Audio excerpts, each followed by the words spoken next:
7장 3절 29강 본디오 빌라도에게 고난을 받으사 십자가에 못 박혀 죽으시고 묻히셨으며 3. 오늘 우리는 예수의 고난, 십자가 처형, 무덤에 묻히심에 대한 이야기를 계속 이어갑니다. 예수님의 죽음에 대한 책임이 누구에게 있느냐 하는 논의는 앞 강의에 이어서 더 필요하고, 또 약간 각도를 달리해서 예수님이 인간의 구원을 위해서 반드시 죽어야 될 필요가 있었는가 하는 질문도 할 수 있습니다. 전능하신 하나님이 왜 굳이 외아들을 이 땅에 보내서 십자가에 달려 죽게 하는 방식으로 인간을 구원하느냐 하는 거죠. 말씀으로 세상을 창조하셨듯이 말씀으로 인간을 구원할 수도 있지 않느냐 하는 거죠. 이 물음에 대해 우리는 그게 기독교 교리니까, 그리고 성경에 그렇게 쓰여 있으니까 믿고 받아들이면 되지 않느냐고 말할 수는 있죠. 그게 대답이기는 합니다. 하지만 왜 그럴 수밖에 없는지, 거기에 어떤 근거가 있는지에 대한 질문은 계속 해야겠지요. 기독교 교리에 시비를 거는 게 아닙니다. 상식적으로 이해가 가지 않으니까 기독교 근본 교리를 해체하거나 변경해야 한다는 뜻도 아닙니다. 기독교 교리를 사람들에게 진리로 경험하게 하기 위해서라도 이런 질문은 필요한 겁니다. 여기서 진리라는 말을 기억해 두십시오. 진리는 하나입니다.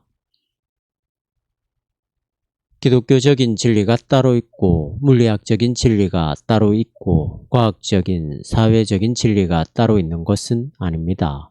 물론 형태는 다르죠. 접근하는 방법은 다르죠. 진화론이 이야기하려는 생명 진화의 실체들이 하나님이 세계를 말씀으로 창조했다는 것과 다른 진리는 아닙니다. 물론 접근하는 방식은 다르죠. 그러나 하나의 진리입니다. 그런 점에서 기독교가 자기를 극단적으로 전하는 것에 머물지 않고 일반적이고 보편적인 진리 차원에서 설명해야 될 책임이 있습니다. 우리 기독교가 진리라고 한다면 말이죠. 당연히 진리인데 진리이기 때문에 그렇게 전해야 되는 거죠. 그렇게 전한 것이 2000년 기독교 역사라고 할 수 있습니다. 교부들로부터 시작하여 더 올라가면 바울과 사도들과 속사도, 중세기를 거쳐 지금까지의 모든 신학의 흐름이라고 하는 것은 기독교의 가르침을 보편적인 진리의 차원에서 해명, 변증해 보려고 하였던 시도였다고 할 수 있습니다. 판넨베르크는 그것을 설명하고 있습니다. 특별히 여기서는 유대인들과의 관계가 있잖아요. 유대인들이 예수님을 죽였다고 하는 것은 역사적 사실입니다.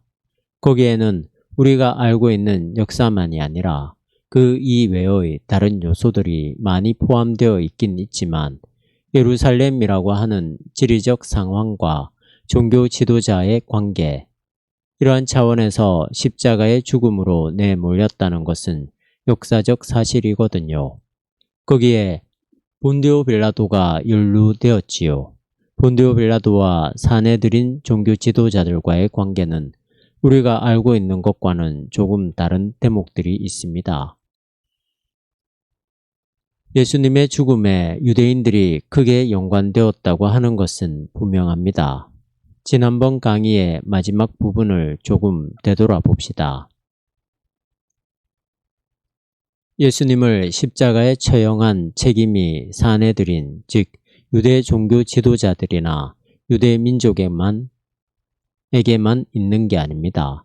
지난 2000년 동안 유럽은 유대인들을 예수 죽인 민족이라는 관점으로 미워하고 왕따 시킨 것은 명명백백한 잘못입니다. 개신교회를 대표하는 세계교회협의회와 로마 가톨릭의 바티칸 공의회 양쪽 모두 이런 역사의 잘못을 인정했습니다. 본문을 좀 읽어보겠습니다.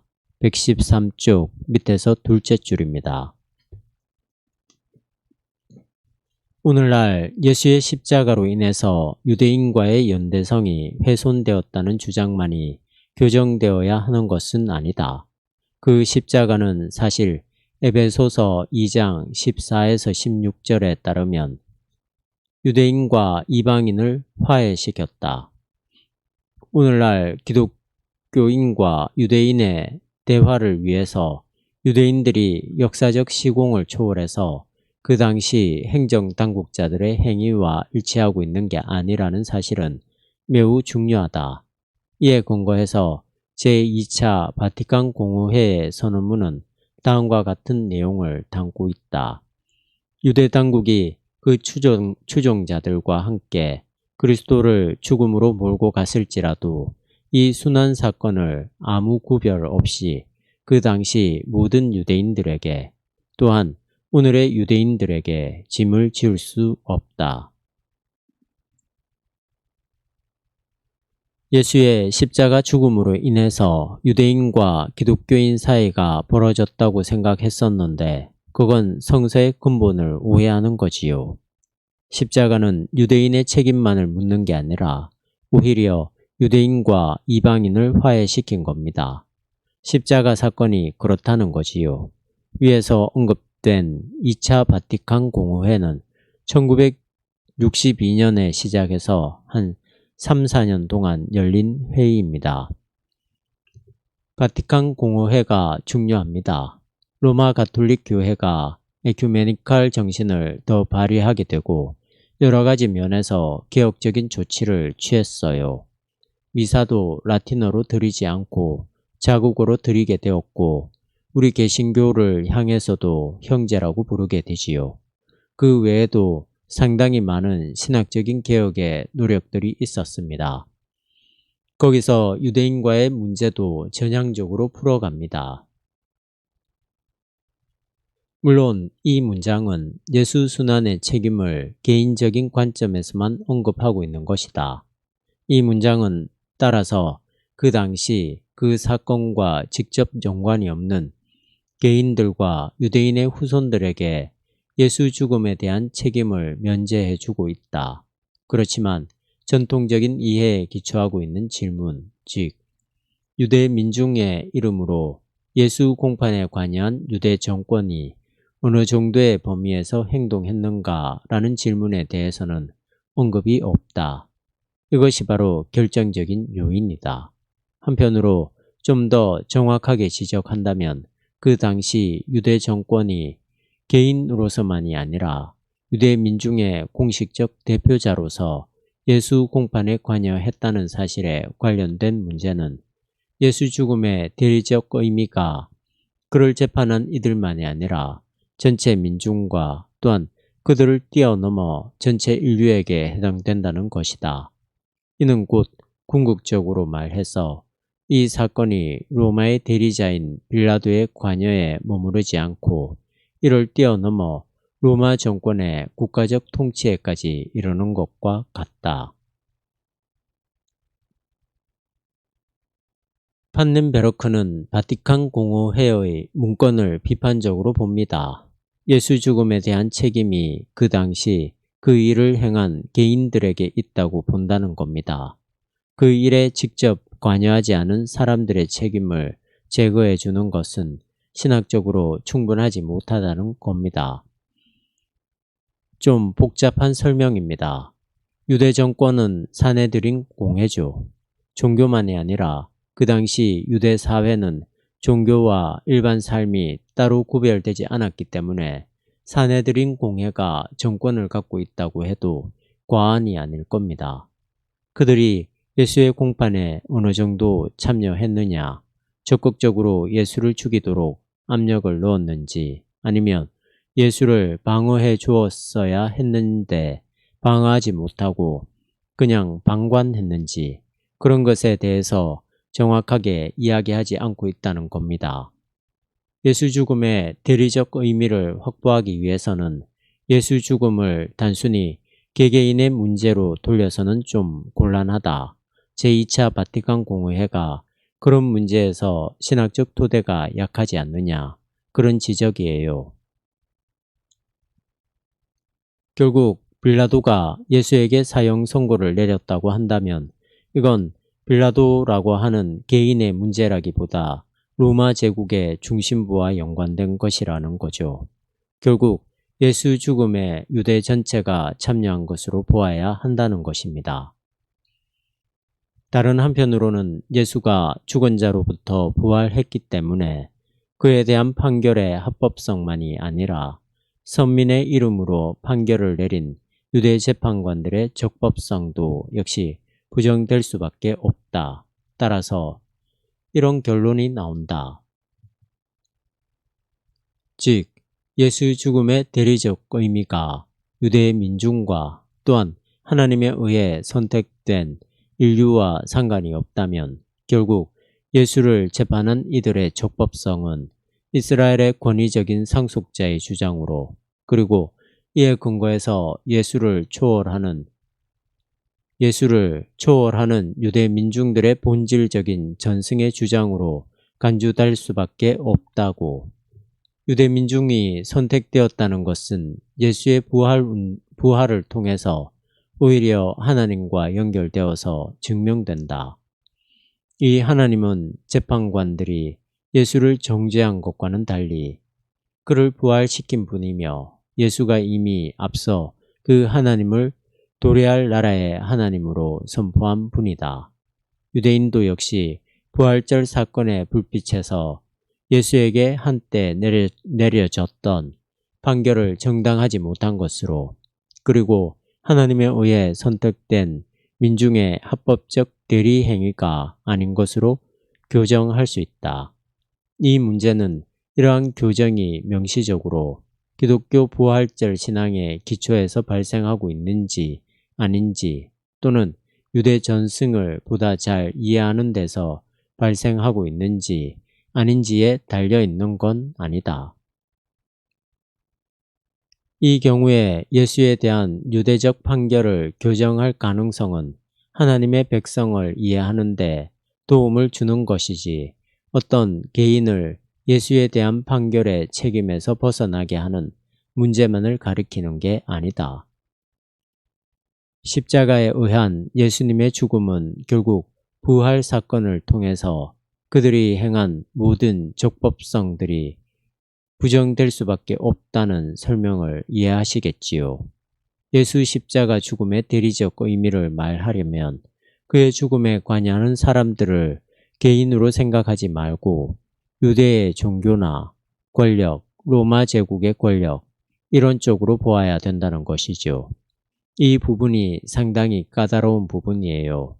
뒤로 가면 좀 더 분명하게 이해할 수 있을 겁니다. 이러한 판단에는 예수의 죽음에 담긴 대리적 의미가 이미 전제되어 있다. 이 대리적 의미는 앞서 발생한 모든 것들이 부활 사건에 대한 전망에서 새로운 각도로 제시되고 있다는 사실에 기초하고 있다. 하나님 스스로 예수의 요청에서 자신을 알렸다. 이 예수는 모세의 권위에 맞서 있었기 때문에 율법적인 유대인들에게는 신성 모독자처럼 보일 수 있었다. 예수의 부활로 인해서 예수의 순환에 관여한 이들의 입장이 뒤바뀐 것으로 판명되었다. 하나님이 스스로 예수에게 자신을 계시했다. 이 예수를 신성 모독자로 판결한 그 사람들이 신성 모독자로 드러나게 된다. 이처럼 예수는 엄밀한 의미에서 그들을 위해서 그들을 대신해서 즉 재판관들이 판결을 통해서 덮어씌운 신성 모독의 죄 때문에 죽었다. 재판관들이 고립된 개인으로서만이 아니라 민중의 당국자로 처신함으로써 예수가 당한 십자가의 죽음이 갖는 대리적 능력이 그들 집단을 뛰어넘어 전체 민중에게 더욱이 전체 인류에게까지 이르게 된다. 그 이유는 하나님의 선민으로서 유대 민중들이 하나님 앞에서 전체 인류를 대신하기 때문이다. 예수 죽음의 대리적 능력에 대해 기독교가 주장하는 실질적 기초는 이런 상황에서 이해되어야 한다. 예수님 죽음의 대리적 의미를 지금 설명하는 거예요. 그러니까 그의 죽음에 모든 인류가 관여되어 있다고 하는 사실이 핵심입니다. 그게 왜 대리적 의미와 연관되는가 하는 것은 좀 더 생각해 보아야겠지요.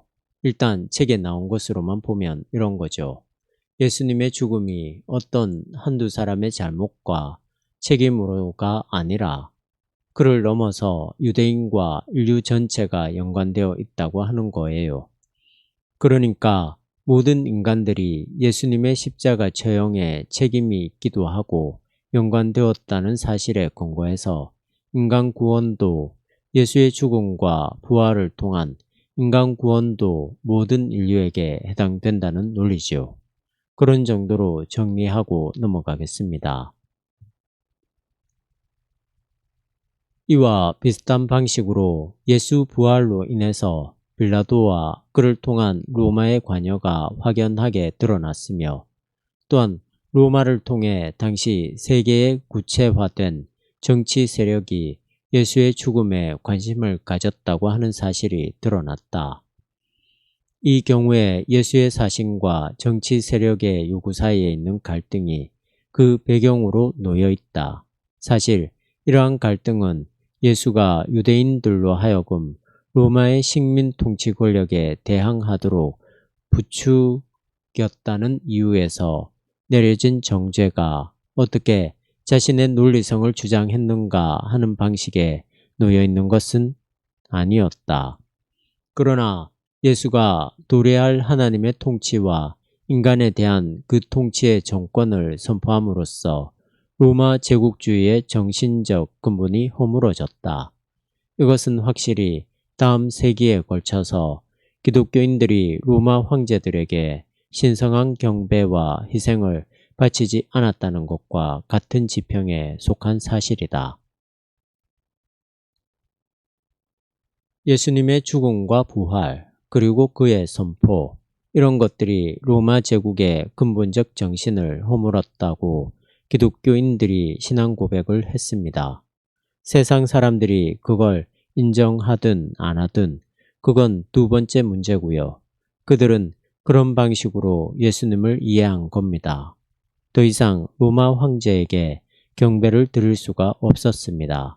그 당시 로마 황제는 신적인 존재이기 때문에 생사 여탈권을 가지고 있잖아요. 하나님과 같은 존재이지 않습니까? 그를 숭배할 수 없는 거죠. 예수가 배타적으로 이해한 하나님의 권세는 어떤 세력과 힘으로도 대체할 수 없는, 비교할 수 없는 권세니까요. 하나님의 권세를 배타적으로 이해했다고 하는 겁니다. 예수가 배타적으로 이해한 하나님의 권세는 인간의 삶을 절대적으로 지배하고 있는 정치적 통치 질서의 명령을 거부한다.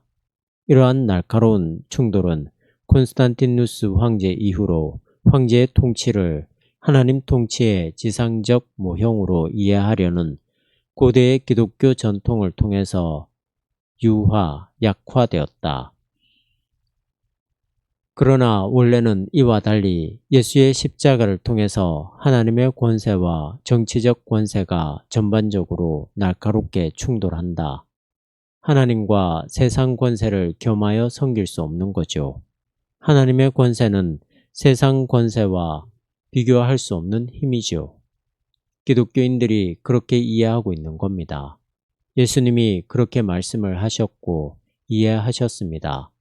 콘스탄티누스 이전까지는 갈등과 충돌이 심했는데 그 이후로는 황제의 통치가 하나님의 지상적 통치로 하나님이 한 분이신 것처럼 이 지상에도 황제가 하나라는 식으로 충돌과 분쟁이 약화되었습니다. 좋은 현상이 아니지요. 제국에 대한 저항이 십자가 신학입니다. 예수님의 십자가는 이 세상의 권력을 절대화하지 않으니까요. 예수 부활이 신적인 통치 방식이라는 점이 분명해짐으로써 이런 경향이 변증적 관심에서 나온 기독교 전승에 의해 일찍이 억압되었을지라도 그에 대한 판결 행위는 바로 존엄의 죄에 해당된다. 로마의 대리자는 이 존엄 때문에 예수를 자칭 혹은 거짓 선동가라고 처형했다. 사실은 여기서 손상된 존엄은 하나님의 존엄이지 더 이상 로마 황제의 존엄은 아니다. 따라서 예수의 십자가에는 하나님의 존엄을 손상시키고자 한 정치적 통치가 그 경향을 드러내 보인다고 할 수 있다. 이는 곧 정치적 통치가 절대적인 구속력을 독점하려는 모든 곳에서 작동하는 경향이다. 하나님의 통치를 배타적으로 선포했고 하나님의 나라에 전적으로 순종해서 살았던 예수님을 십자가에 처형했다는 것은 존엄의 죄에 해당하는 것입니다. 로마의 대리자는 황제이고 황제를 대리하는 총독은 빌라도죠. 그들은 예수를 거짓 선동가로 처형했습니다. 자기들을 존엄의 주체로 생각한 겁니다. 설명이 좀 까다롭지요. 제가 까다롭다고 말씀드리는 것은 이런 쪽으로는 우리가 전혀 생각해보지 않았기 때문에 좀 낯설다고 하는 뜻입니다. 우리는 예수님의 십자가를 단순히 개인의 구원에 한정시켜서만 생각합니다. 우리 때문에 고난당하시고 십자가에 처형당하셨다고 말입니다. 판넨베르크는 십자가를 로마 권력과의 관계에서 설명하고 있습니다. 당시 절대적인 권세를 갖고 있는 것이 로마 황제였으니까 황제의 권세를 인정하지 않는 하나님 나라의 통치와 충돌할 수밖에 없는 것이거든요. 이러한 충돌과 긴장들이 십자가형의 밑바탕에 있는 것인데 로마의 공인을 받고 더 나아가서 로마의 국교가 된 다음부터는 이런 것들이 약화되었다는 점을 지적하는 겁니다. 그러나 기본적으로는 이러한 충돌이 어느 곳에서나 드러나는데 그 이유는 서로 절대적인 권력을 주장하기 때문에 그렇습니다. 동시에 십자가에 달린 자의 부활이라는 불빛에서 분명해진 것은 인간이 이러한 정치적 통치의 요구를 양심적인 차원에서까지 의무적으로 생각하지는 않는다는 점이다. 1세대 기독교인들이 황제 제의를 반대함으로써 확증했던 것처럼 말이다. 십자가에 달린 자의 부활을 통해서 개개인은 사회가 요구하는 절대적 구속력으로부터 자유로워진다. 십자가를 이야기하면서 부활을 이야기합니다.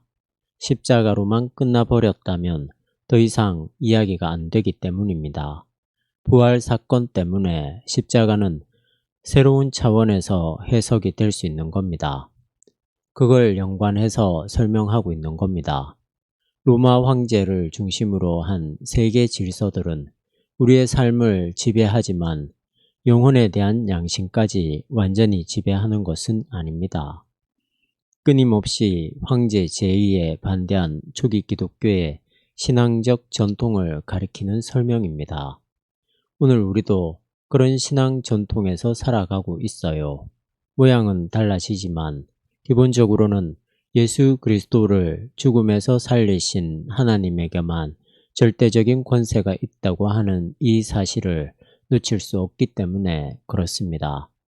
이런 점에서 본다면 여호와의 증인 신자들이 감옥에 간다고 하더라도 군대 가지 않는 것은 신앙의 원칙이라고 하는 점에서 높이 평가해야 하는 거예요. 황제 숭배는 절대 따라가지 않겠다고 하는 거죠. 구속력으로부터 자유로울 수 있다고 하는 거죠. 이게 쉽지 않습니다. 전과자가 되고 나중에 취업하는데도 힘들고 말이죠. 그런 불이익을 당하면서도 군대 가지 않는다고 하는 것은 기독교의 자유의 깊은 차원을 몸으로 실천하는 거라고 볼 수 있습니다. 그렇다고 해서 정치적 통치가 항상 유죄 판결을 받는 것만도 아니다. 정치적 통치는 하나님이 십자가에 달린 자를 다시 살림으로써 정치적 판결을 허물어뜨린 그 권위에 굴복당하게 되며 이 굴복을 받아들인다는 조건 하에서 자유로워진다. 왜냐하면 이런 차원에 근거해서 예수의 십자가 처형이 갖는 대리적 기능이 언급되어야만 하기 때문이다. 정치가인 빌라도는 하나님과 맞서 예수를 판결함으로써 예수가 짊어져야만 했던 존엄의 죄에 대한 징벌을 받았다. 이는 하나님이 그의 판결을 예수의 부활을 통해서 불의한 것으로 만들어 버렸다는 사실에서 지적된 바와 같다.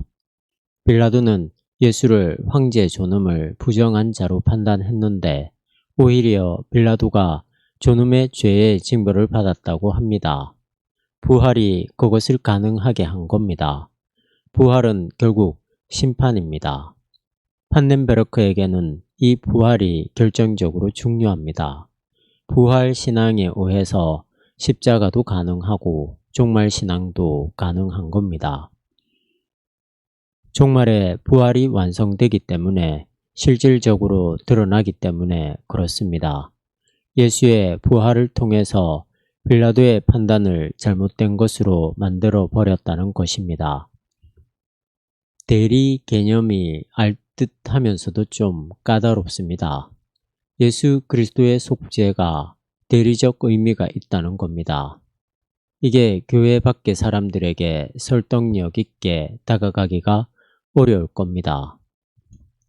제가 강의를 시작하면서 말씀드린 대로 전능한 하나님이 이렇게 복잡한 과정을 통해서 인간을 구원하는 이유가 뭐냐 하는 근본 질문이 놓여 있기 때문입니다.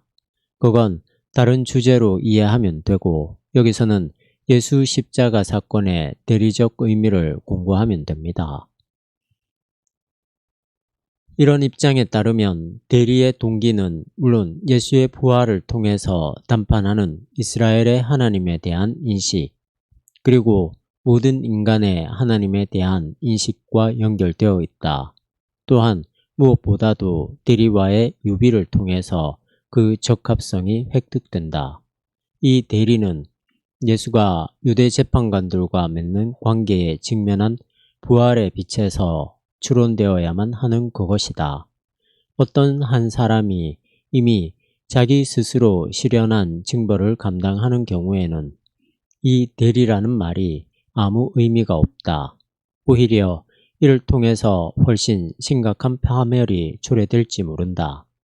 왜냐하면 용서받았을지 모른 죄와 징벌을 연상할 필요는 없기 때문이다. 이러한 대리적 의미는 예수 공판 과정에서 있었던 의로운 자와 불의한 자의 처지를 바꾸어 놓았다. 하나님을 신뢰하라는 예수의 사신에 따라서 모든 죄인들에게 하나님의 용서가 임했기 때문이다. 여기서 예수의 사신은 곧 하나님의 통치를 제시한다는 뜻이다. 그러므로 예수를 믿는 이들을 위한 그의 죽음은 신성 모독의 징벌을 감수했을 뿐만 아니라 그가 그 징벌을 제거했다고 볼 수 있다. 고대 이스라엘의 대사죄일에 대제사장이 하나님의 은혜로운 명령에 따라서 민중들의 죄를 짊어져야 할 순념소를 광야길로 내보내는 것처럼 하나님은 예수를 세상의 죄를 없이 할 어린 양의 길로 내보냈다. 기독교 전통은 성만찬 예식을 거행하면서 이 사실을 노래했다. 예수 십자가 사건에 담지된 대리적 의미를 설명한 겁니다. 성만찬 노래에 순념소를 보내듯이 예수를 죄 없는 어린 양 보내듯이 보냈다는 구약의 깊은 의미를 포함하고 있습니다. 이에 대한 판넨베르크의 설명을 좀 길게 읽어보겠습니다. 이러한 숙고를 통해서 전제되는 바는 인간 사이에서도 대리 같은 어떤 것이 주어질 수 있으며 특별히 인간적 죄책의 영역에서도 역시 대리가 가능하다는 점이다. 교회의 대리로는 16, 17세기의 소치니주의자들 이래 꾸준하게 비판을 받았고 논쟁거리가 되었다. 여기서는 특별히 도덕적 죄책에 대한 대리 가능성이 문제가 되었다. 일종의 금전적 과실은 나에게 그 어떤 다른 것으로 될 수 있을지 모른다.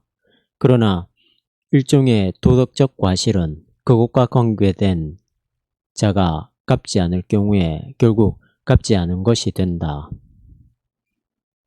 파우스트 소치니는 하나님이 죄 있는 자 때문에 죄 없는 자를 벌 주었다는 것은 특히 죄 있는 자들이 죄 없는 자의 권한 밑에 있기 때문에 하나님을 불의하게 하는 것일지 모른다고 보았다.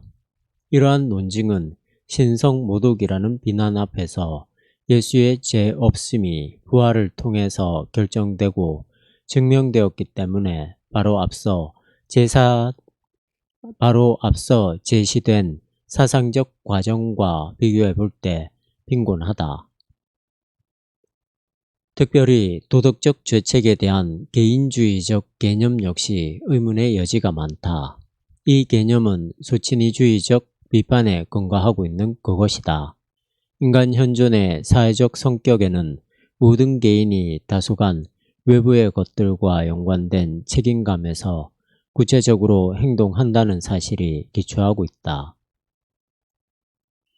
개인은 자신의 행동에서 자신이 살고 있는 공동체에 연루되어 있으며 또한 다른 이들의 행동에 참여하게 된다. 이처럼 사회적 삶에서는 대리가 바로 일종의 보편적 현상이다. 이미 직업적인 면에서의 노동구조는 대리적 성격을 갖는다. 직업을 가진 자는 그 안에서 그가 봉사하는 전체와 상대하는 것이며 그는 아주 특별한 행위에 의지하고 있는 것이다. 여기서 말하는 이 특별한 행위는 다른 이들도 역시 나름대로 호의를 베풀고 있는 바에 그것이다. 개인이나 부분적 집단에 속해 있는 선한 자와 악한 자의 입장이 전체를 대리해서 수행될 수 있다는 사실은 아주 분명한 시대에서 경험된다. 이것은 독일 국민들에게 특히 동독인들의 망명을 통해서 그리고 독일의 분단을 통해서 명백하게 드러난다. 이 분단은 완전히 다른 기준에 놓여있는 독일 국민의 한 부분으로 하여금 전쟁의 결과를 짊어지게 했다.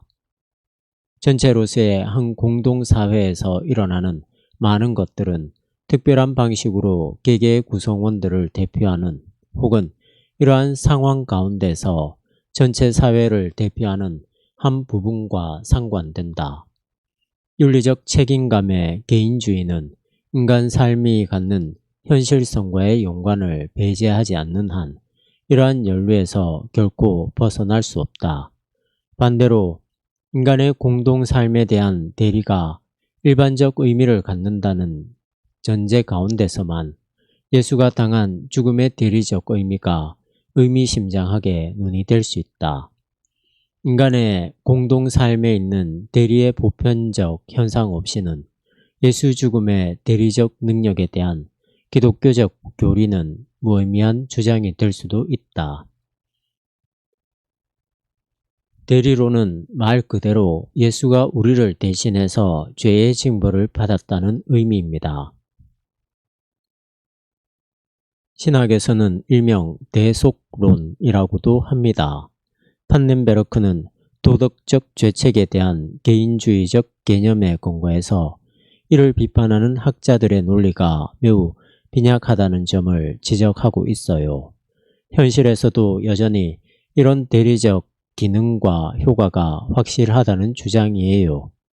결국 예수는 인류 전체를 대신해서 신성 모독의 징벌을 받았지만 부활을 통해서 그것을 극복함으로써 궁극적으로 인간으로 하여금 죽음을 극복할 수 있는 길을 열어놓은 셈입니다. 판넨베르크에 따르면 기독교의 대속론은 예수를 통해 인류의 구원이 가능한 토대를 제공한다고 볼 수 있어요. 대리론은 현대 신학에서도 계속 문제가 됩니다. 잘못하면 이게 고대 신화적인 오늘 우리들과는 거리가 먼 이야기로 떨어질 수 있는 거예요. 판넨베르크는 중요한 점을 지적한 겁니다. 인간 공동삼 같이 더불어 누리고 있는 삶에 있는 대리적 보편적 현상이 없이는 판명이 안 된다는 겁니다. 물론 대리하는 보편적 현상이 있는 거죠. 판넨베르크의 공동삶에 대한 설명이어서 그렇습니다. 이렇게 교리에 대한 보편적 해명이 판넨베르크 신학의 특징이라고 할 수 있습니다. 예수 죽음의 대리적 능력은 우선 위에서 밝혔듯이 하나님의 백성인 이스라엘에게 임한다. 그러나 이미 상황은 다음과 같이 발전했다. 즉, 이스라엘은 하나님에 의해 모든 인류를 위한 대리자로 선택되었으며 더욱이 예수의 십자가 사건에 빌라도가 관여했다는 것은 예수 죽음이 이스라엘만이 아니라 모든 인류를 위한 대리적 의미를 띠고 있다는 점을 분명히 했다. 예수 죽음의 구원론적 의미에 담긴 보편 타당성은 물론 모든 인간이 자기 상 가운데서 각기 하나님에게 적대적이라는 사실과 연결되어 있다. 그 하나님은 자신의 재판관들을 통해서 예수를 판결함으로써 드러나는 분이다. 이런 점에서 바울은 인간의 보편적 죄성을 모든 인간을 위한 예수 죽음의 구원론적 의미에 담긴 조건으로 제시할 수 있었다. 모두가 죄를 지었기 때문에 모두가 신성 모독의 현존적 상태에서 살기 때문에 즉 하나님에 의해 선택된 백성의 주도적 역할로 인해서 예수가 신성 모독자로 판결을 받았다는 상태에서 살기 때문에 예수는 유대 민중들만이 아니라 모든 인간들을 위해서 신성 모독의 징벌을 대리적으로 수행한 것이다. 죄의 보편성은 구원의 보편성을 가능하게 한다. 그러므로 하나님의 섭리에 따라 그의 백성들에 의해 예수가 버림받음으로써 세계가 용서받게 된다. 이것은 바울에게서 일종의 보편적 주장으로 남아있을 뿐만 아니라 역사적으로 작용하여 세계를 변화시키는 능력이 되었다. 왜냐하면 율법의 이름으로 예수를 거절함으로써 율법의 세력이 제거되었으며 또한 율법 없이 예수를 통해 구원받는다는 바울의 사신을 가능하게 했기 때문이다.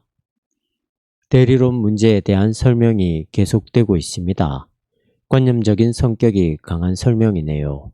그냥 함께 읽는 것으로 만족하고 마지막 문단으로 넘어가겠습니다.